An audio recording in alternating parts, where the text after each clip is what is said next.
Welcome to HOA Stories.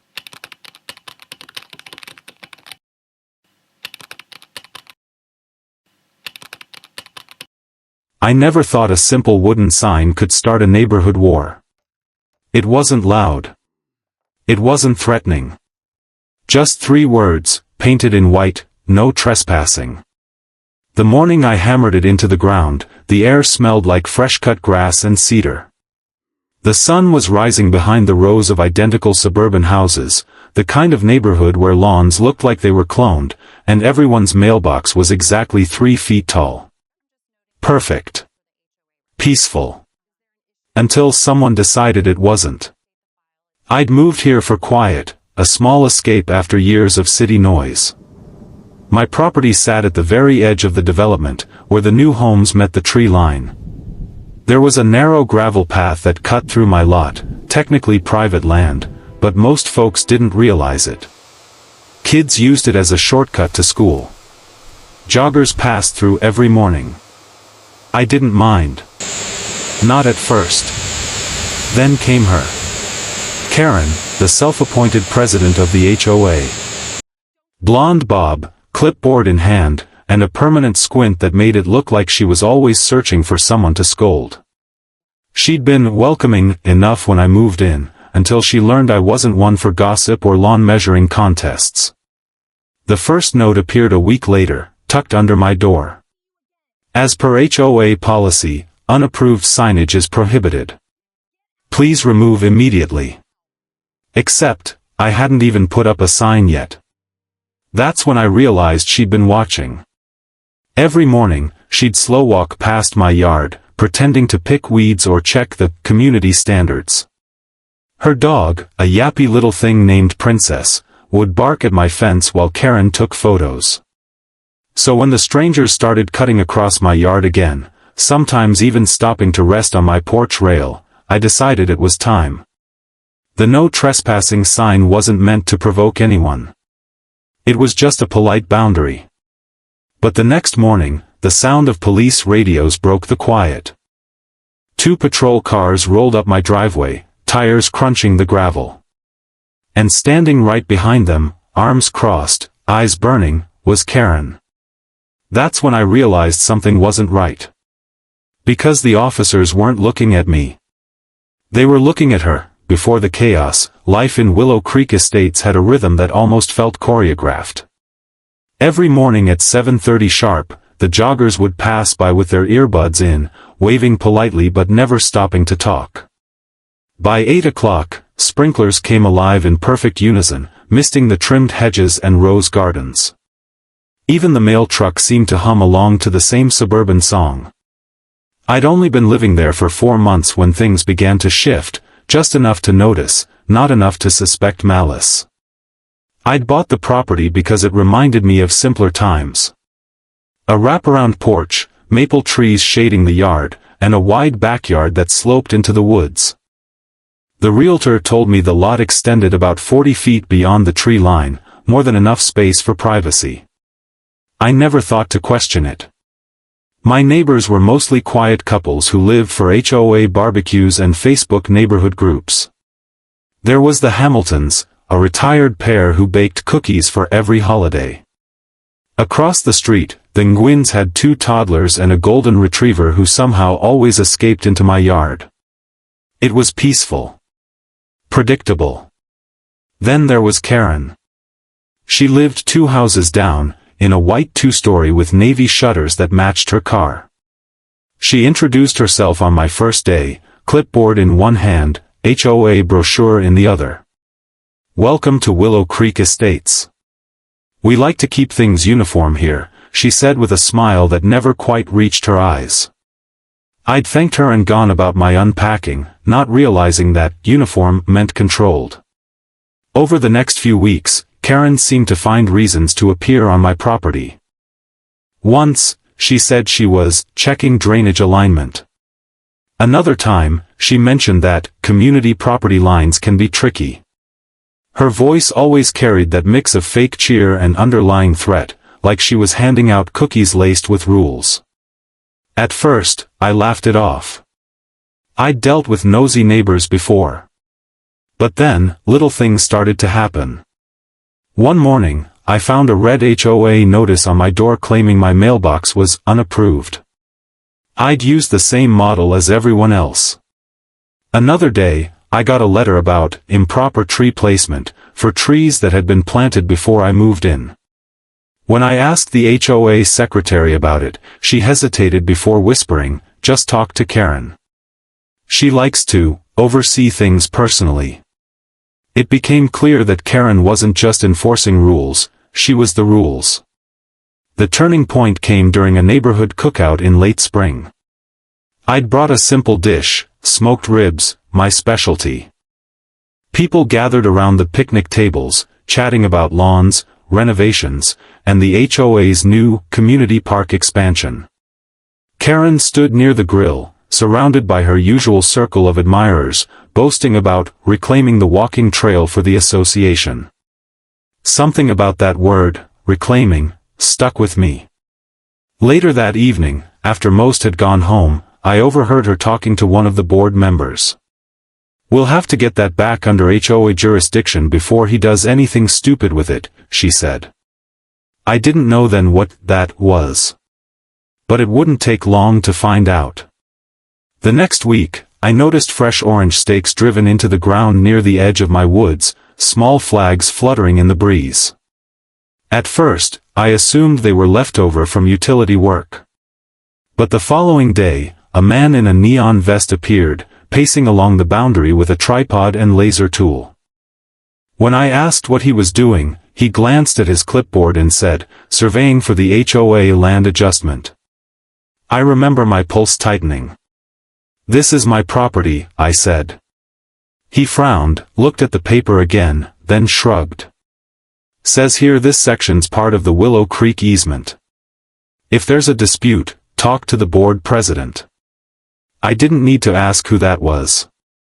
That night, I stood on my porch under the hum of the streetlights, watching the orange flags sway at the tree line. Beyond them, the woods whispered in the dark, like they knew something I didn't.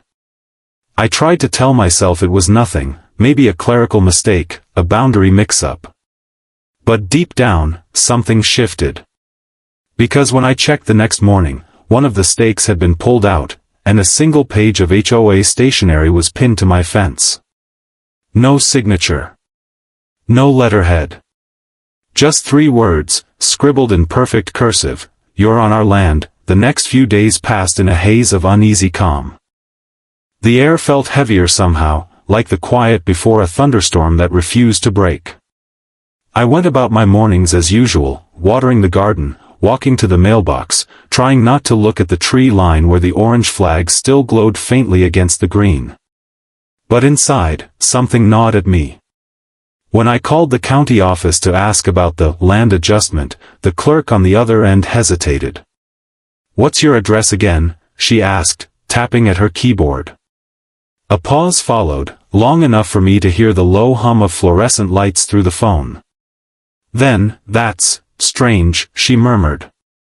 "It shows a parcel split request filed 2 months ago, for a boundary correction." I frowned. Filed by who? By the Willow Creek Estates Homeowners Association. It lists a signature, A.K. Densmore. Karen. My stomach sank. I hadn't even lived here 2 months when that request went through. Somehow, before I'd unpacked half my boxes, Karen had already been trying to redraw my property lines. That night, I pulled out the folder my realtor had given me at closing, the plat maps, the survey certificate, the original deed. My property extended 38 feet past the last oak tree, right where those new orange flags stood. The line was clear. Legal. Documented.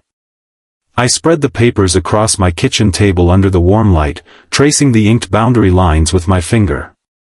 Somewhere between those crisp black borders and the bright orange flags outside, someone had decided to rewrite reality. The next morning, I went to the county recorder's office in person. The receptionist, an older woman with kind eyes, helped me pull up the HOA submission. It was all there, a document titled, Community Easement Adjustment Request. The attached map had been edited. My lot was shorter. Their greenbelt was larger. At the bottom was a digital signature, Karen Densmore, HOA President. But the real punch in the gut came when I noticed a small box checked at the bottom of the form, owner approval attached. And stapled beneath it, was a photocopy of my signature. Only it wasn't mine. My name was spelled right, but the handwriting, neat, curling loops, looked nothing like my blocky scrawl. Someone had forged my consent to steal a strip of my land. For a few seconds, I just stood there, staring at it. My chest tightened, the world narrowing into a strange tunnel of disbelief. I could almost hear Karen's voice echoing in my head, community property lines can be tricky. Tricky, indeed. I thanked the receptionist, slid the copies into my folder, and walked out into the cool afternoon air. The world outside looked the same, kids riding bikes, sprinklers ticking away, but something fundamental had changed. I wasn't part of this community anymore. I was its target.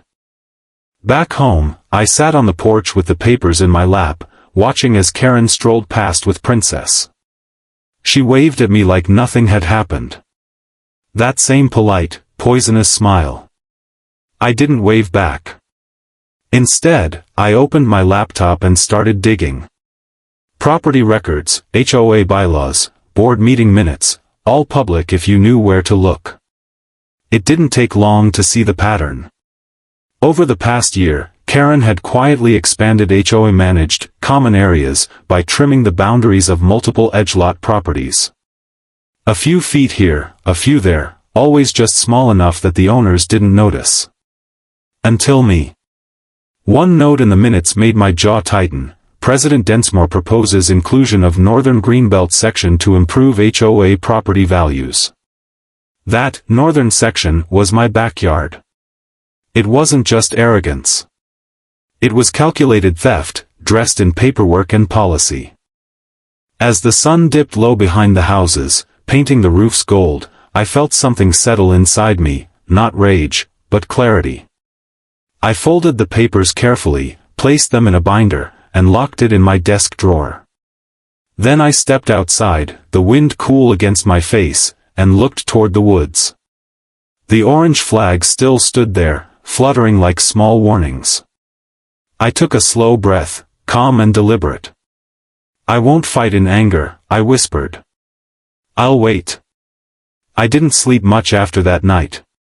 Every time I closed my eyes, I saw Karen's forged signature shimmering in the dark, my name, written by her hand. The anger came in flashes, sharp and electric, but I kept forcing it down. I wasn't going to lose control. Not to her. This wasn't a street fight. It was a chess match. The next morning, I began quietly gathering information. I didn't tell a soul, not my neighbors, not even the friendly Hamiltons who waved every morning from their porch swing. The less anyone knew, the cleaner this would be.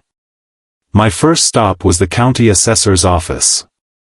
I wanted every document tied to my property, deeds, plats, zoning updates, easement filings, the kind of dry paperwork most people ignore. The clerk handed me a stack thicker than a phone book. Buried halfway through, I found it, the community easement adjustment stamped, pending approval. Attached were signatures from the HOA board, 6 in total, and a typed memo from Karen, dated 2 weeks before I'd even moved in. The new homeowner has not yet arrived. Recommend finalizing now to avoid future disputes. She'd filed it while my house was still under inspection. My land was never supposed to reach the woods, not if she could help it. That night, I spread everything out across my kitchen table again. My laptop screen glowed against the dim light, papers scattered like a crime scene. I started building a timeline, every document, every notice, every policy she'd cited.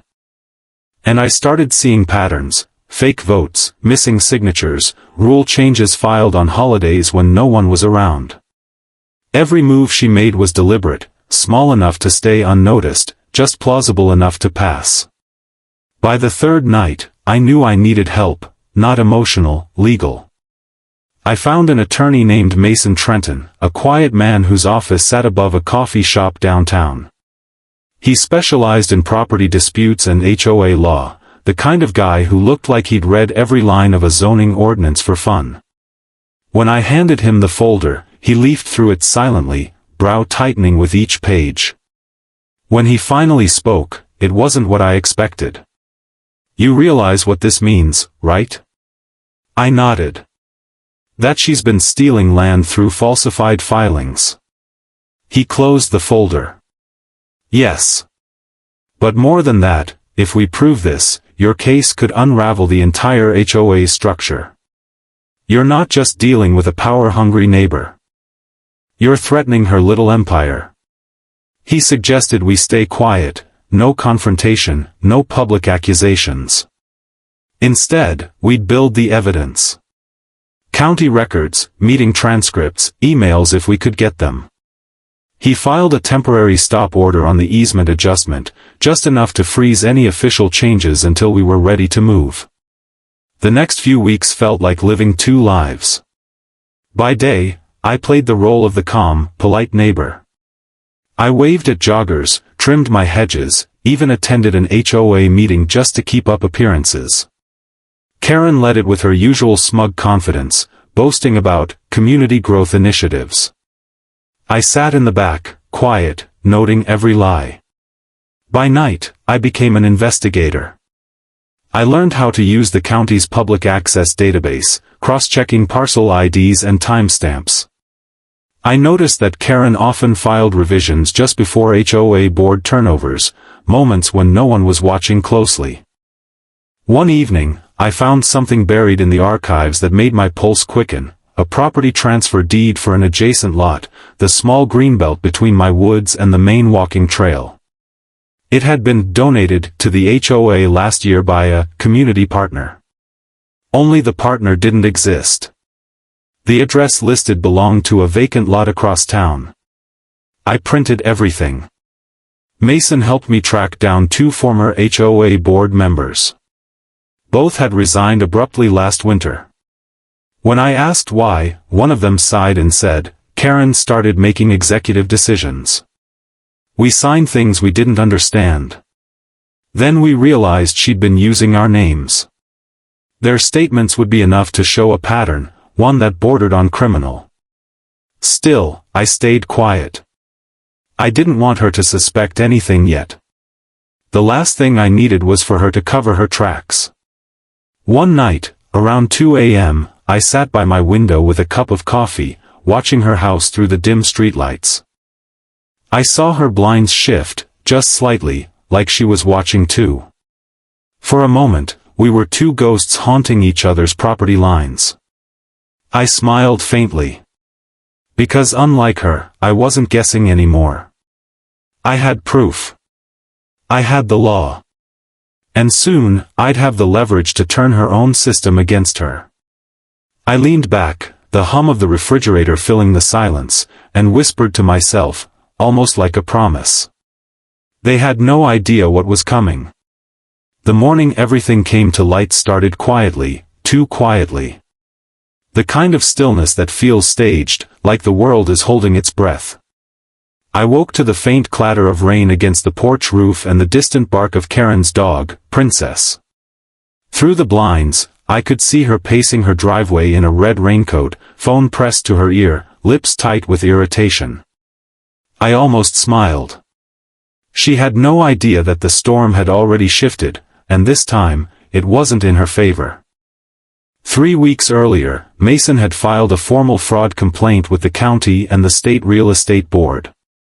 Every document Karen had forged, every falsified signature, every adjustment she'd slipped through under HOA authority, all of it now sat in the hands of an investigator. What she thought was her kingdom was, piece by piece, being audited. Still, I stayed silent. The trap wasn't ready yet. Then came that fateful morning when she overplayed her hand.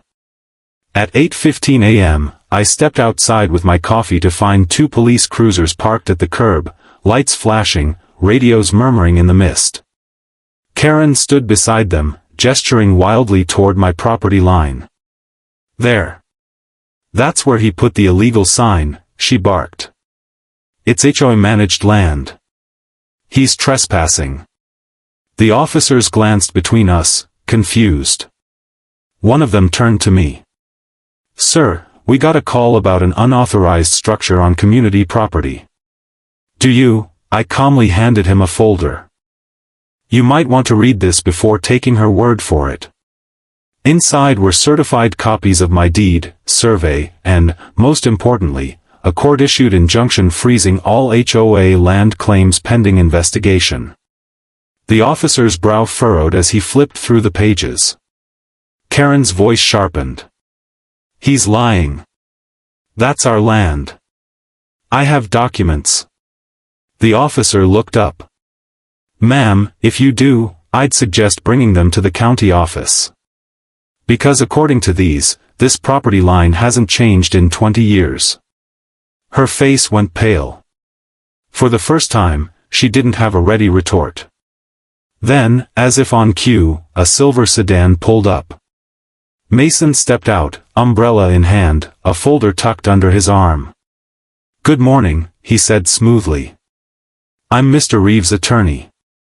And, officers, I believe this is about to concern you as well. He handed them a new document, a cease and desist order against the HOA for falsified land transfers and harassment. Karen's expression cracked. This is absurd. You can't, but Mason wasn't finished. He nodded toward the end of the street, where another car was approaching, a black county vehicle with a gold emblem on the side. The land investigator. The officer turned to Karen. Ma'am, we're going to need you to stay right here while we sort this out. Rain trickled down her raincoat as her confidence drained away. Inside my house, I watched through the window as the investigator unrolled his documents, the real maps, stamped and dated. The orange flags marking the disputed line were clearly beyond the HOA boundary. Karen tried to argue, voice rising above the rain, but each word fell flat against hard evidence. When the investigator asked her about the forged signature, she stammered something about clerical confusion. Mason simply handed over the notarized samples of my handwriting. Silence followed. You could almost hear the sound of something breaking, not physically, but symbolically. The empire of control she'd built with gossip, rules, and fear had just collapsed under the weight of truth. A week later, we found ourselves in county court. The room was small but heavy with tension. The air buzzed with whispers, local reporters, a few HOA members, even curious neighbors. Karen sat at the defendant's table, shoulders stiff, lips pursed into a permanent scowl. When the judge entered, the room fell silent except for the low creak of his chair and the shuffle of papers. Mason rose first. Your Honor, this case is about more than property lines. It's about trust, and the abuse of it. He laid out every piece of evidence like moves in a quiet, deadly chess game, the forged signature, the false filings, the minutes from HOA meetings that never took place. Each click of a paper clip, each turn of a page, echoed like footsteps toward her downfall. Karen tried to object, her voice trembling, but the judge cut her off. Mrs. Densmore, these documents are not consistent with legal filings. Did you or did you not submit them? Her answer wavered, crumbling under her own contradictions. When the gavel finally struck, crack. The sound reverberated through the courtroom like thunder after a long drought. This court finds in favor of the plaintiff. The easement adjustment is void. The property in question remains solely under Mr. Reeves' ownership. Furthermore, the HOA is ordered to reimburse legal costs and submit to an external audit for potential misconduct. Silence. Then, faintly, a whisper of relief from the back row. Karen didn't look at me as she left, escorted by an officer to answer for the forgery under separate investigation. For once, her clipboard was gone. Outside, the rain had stopped. The world felt freshly washed, colors brighter, air lighter. I stood on my porch that evening, watching the sunset spread gold across the damp grass. The "No Trespassing" sign still stood at the edge of the yard, glistening under the fading light. I didn't remove it. I didn't need to. It wasn't a warning anymore. It was a reminder that boundaries, when crossed by deceit, have a way of returning to their rightful place. Across the street, a few neighbors nodded quietly as they passed. No one spoke about it, but something in the air had shifted, not fear this time, but respect. I sipped my coffee, listening to the wind move through the trees that still belonged to me. And for the first time in months, the neighborhood was quiet. Not the fragile quiet of fear, but the peaceful quiet of justice finally done. The porch light flickered on as dusk settled in. I looked toward the empty street, smiled faintly, and whispered the truth that had carried me through it all. They had no idea what was coming.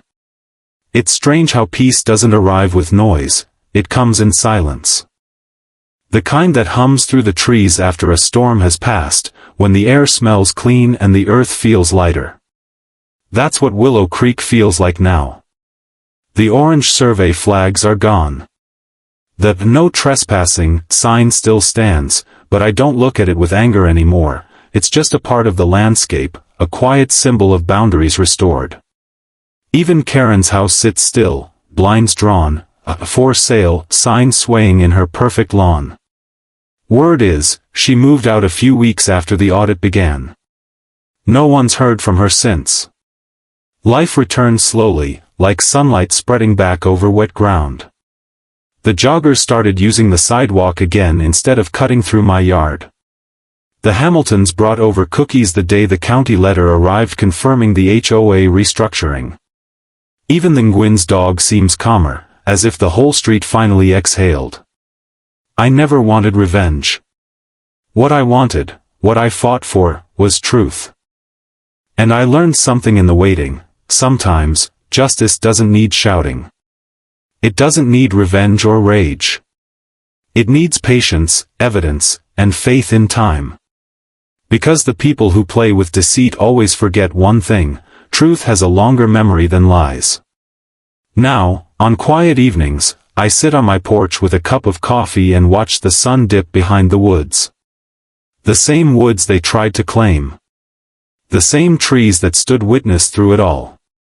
And sometimes I swear the wind that rustles through the leaves sounds almost like laughter, not mocking, but knowing. In the end, peace isn't the absence of conflict. It's the presence of clarity. I close my eyes, breathe in the cool air, and smile, not because I won, but because I didn't lose myself trying to. Justice doesn't always roar. Sometimes, it simply whispers, "Enough."